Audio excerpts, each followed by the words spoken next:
And now, ladies and gentlemen, yung mas malakas!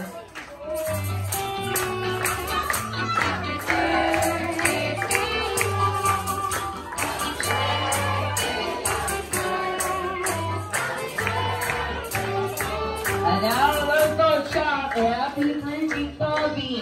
1, 2, 3, shout! Happy birthday, Toby! Isang masigabong palakpakan muna for Calvin. So, bago po mag-go ng send-off si Calvin. Ay, nag-blow pa na. Anyway, Mommy and Daddy, what is your biggest wish first para kay Calvin? Mommy, what is your biggest message or wish for Calvin? Let's start with you.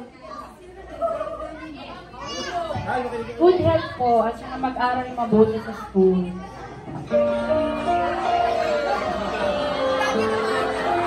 Daddy, what is your biggest wish for Calvin?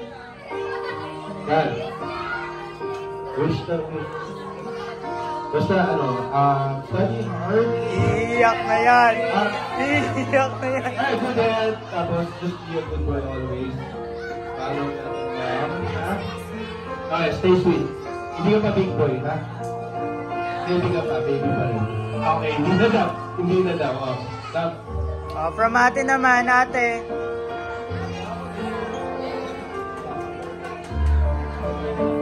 Yung ate naman.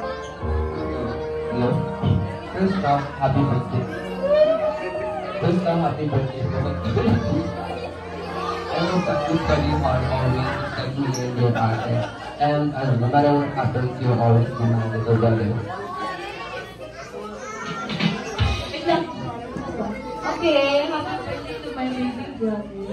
And, siyempre ang wish ko rin is, natulad niya kami ng Logan na super hard working at school.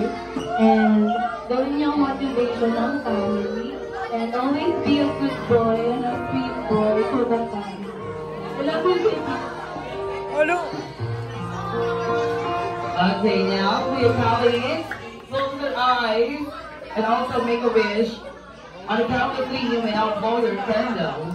3, 1, 2, 3, blow, Kuya Calvin!